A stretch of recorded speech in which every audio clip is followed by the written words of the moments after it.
Hello, and welcome to transmaleerotica.com. We are here today to interview our latest model, Kipp Slinger. Good afternoon, Kipp. Hey, Tell me a little bit about yourself, your background, your interest, age, birthplace, that kind of thing.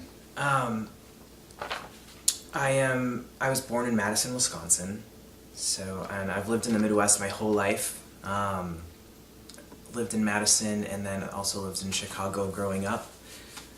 Graduated high school in Madison and moved to Milwaukee. I'm 28. Uh, and as far as interests, I aspire to be a writer and perhaps I shouldn't say this in this interview, but an English professor. I'm currently working on my undergraduate, and pretty soon I'll be moving to the West Coast. Great. So, what are your favorite? You're interested in some literature, and what are your favorite authors or poets? Or It is so difficult to choose favorites. It's actually a word that I kind of abhor because it forces me to make some sort of hierarchy as to what it is that I love the most. But if I had to just pull some off the top of my head, perhaps not favorites, but authors that I enjoy, I really love contemporary poetry. Sharon Olds is one of my favorites. Her poems dazzle me. I'm into a lot of short story writers. Flannery O'Connor comes off the top of my head as far as one of the most amazing authors I've ever had the joy to read. any particular genre of writing that you like or want to write yourself someday? I don't really care what it is as long as it's literature.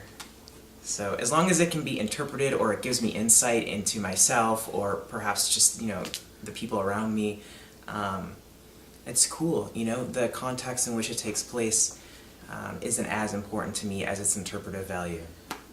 Would you like to write the great American novel someday?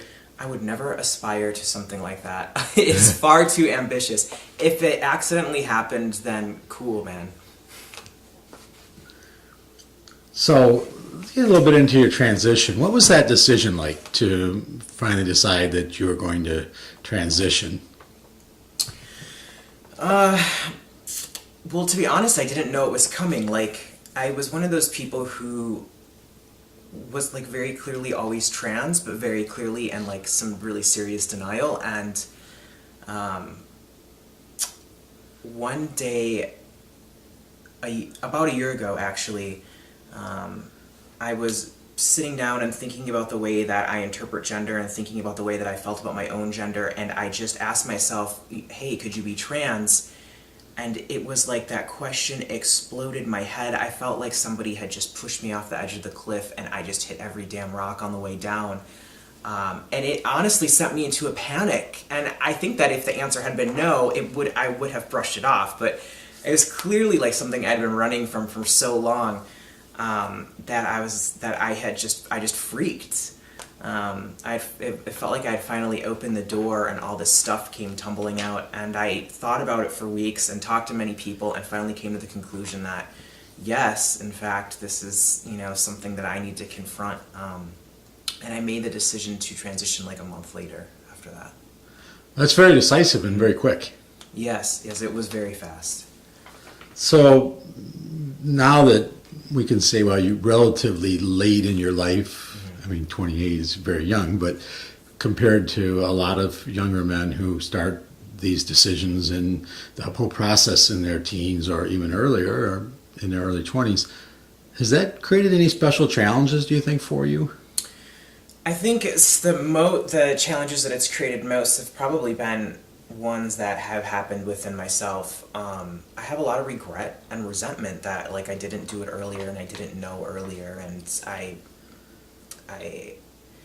think that I often stare at that, or I take a look at that too much, and it becomes painful, and it's been quite difficult for me to just accept that this was something that happened for me later in my life and be thankful that I have the opportunity to do so and to move forward. And I think that as I get further along in my transition, perhaps I'll resolve those issues.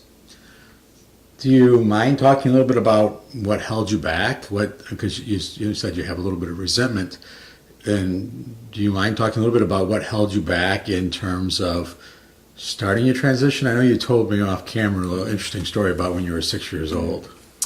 Yes, when I was 6 years old, I went to my mother, and I was quite precarious for a child. I said, when I get older, when I grow up, I'm gonna have a sex change. Was what I said to her verbatim at the age of 6, and like any parent, in the late '80s, early '90s, she freaked out. She wasn't with it, and so she brought me to a psychologist who, like most healthcare professionals that during that time didn't know anything about transgender issues, and so worked very hard to disabuse me of that idea. And so I lived my life for a very long time, for most of my childhood, as a tomboy, and my gender expression was more masculine, and I received a lot of pushback from my peers. There's a lot of gender policing and social policing from teachers.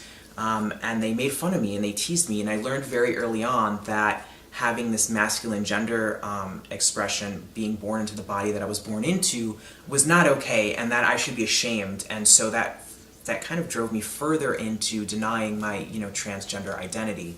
And as I grew into adulthood, I had a more masculine presentation. However, I became very defensive about the fact that I was indeed a woman, because I had been driven into this shame, convinced that it was not okay for me to be anything else, and so on and so forth, which is what kept me, I feel like, which is what kept me in denial for so long. And I see a lot of these guys who are transitioning like 18 or 19, or perhaps they grew up in communities, which most often are not in the Midwest, that kind of insulated them and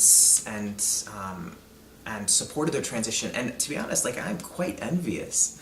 But yeah, I think that answers your question. Well, it's interesting. Kind of a extemporaneous question that kind of came to my mind right now is the idea of when you said that didn't grow up in the Midwest, because a lot of people think of the Midwest as a button-down, conservative, old-fashioned values, whatever you want to assign that.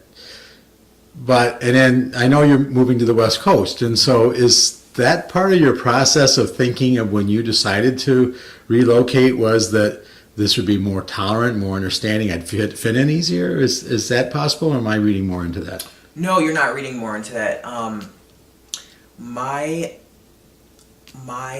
experience coming out as trans, and my childhood and early adulthood experience as somebody who has shown gender variance in the Midwest has been terrible. And I live in cities. I don't live in small towns in the Midwest.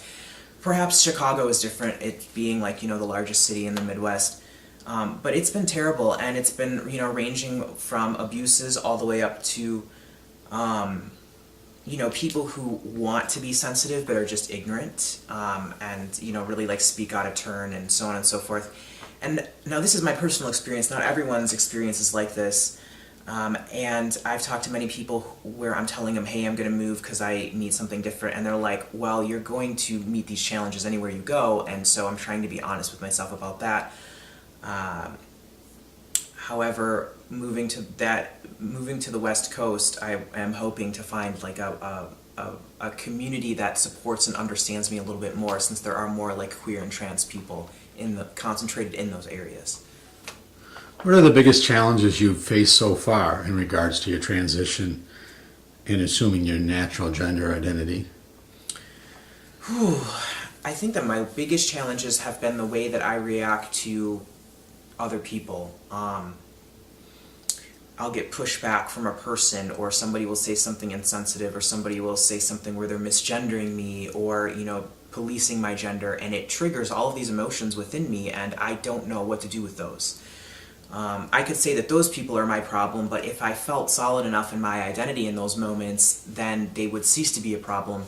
And so I think my largest challenge is resolving that internalized oppression and internalized shame within myself. So, what type of, I guess the word that is commonly used is dysphoria. Mm-hmm. Do you have many of those dysphoric moments in your life, do you think, that are based on cultural expectations or some confinement that you feel? I have a lot of dysphoria, and I thought that it would be eased with transitioning.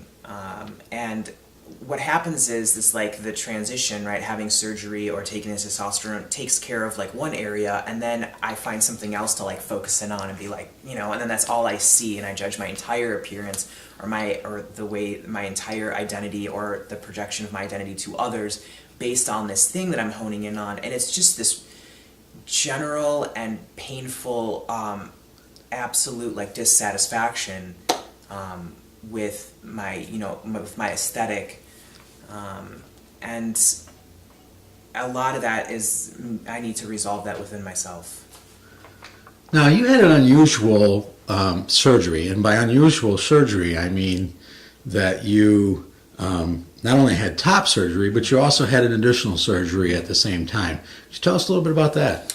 Yes, in addition to, so when I started transition, I know that some people are physically, you know, they may be more feminine or more masculine or somewhere on the spectrum, and my body was very, very feminine, and I had a lot of curves, and I had a lot of dysphoria around the curves, and so when I had the top surgery, I also had liposuction of my hips and liposuction of my like flank area on the side here to harden some of those curves and masculinize my body.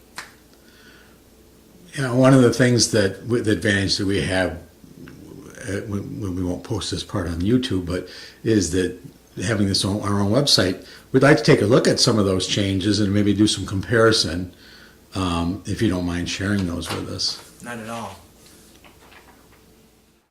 Okay, so we'd like to take a look here and see what kind of changes have taken place in your body. You've given us some pictures that we're going to put up in the corner here, and just so that our audience can see what kind of changes you've experienced in your transition beginning testosterone. Cool. Well, first, when I started, I was like 142 pounds, and now I'm heavier, which is some of that is muscle and some of that is fat that I've gained because my caloric intake has gone up. I recently had surgery. I'm about a month post-op. I had chest surgery. So I actually had really I had a small chest to begin with, but they did a double incision because there was too much skin. So these are my incision marks after a month. I went to Florida to have my surgery. I did nipple grafts. This nipple is turning out a little better than this nipple, but they're still healing. But I actually don't mind that they look a little bit different. Since starting testosterone, I've gotten bigger up top. My shoulders have gotten wider. I did not have hair here. And I have hair on my face, but I shaved it. I also had liposuction in this flank area, and I actually still have some swelling, but it's a lot smaller than it was. And you can really see here where it's like swollen out a little bit, but it was a lot larger, like they came out. I had fat that was like this, and it made me very curvaceous.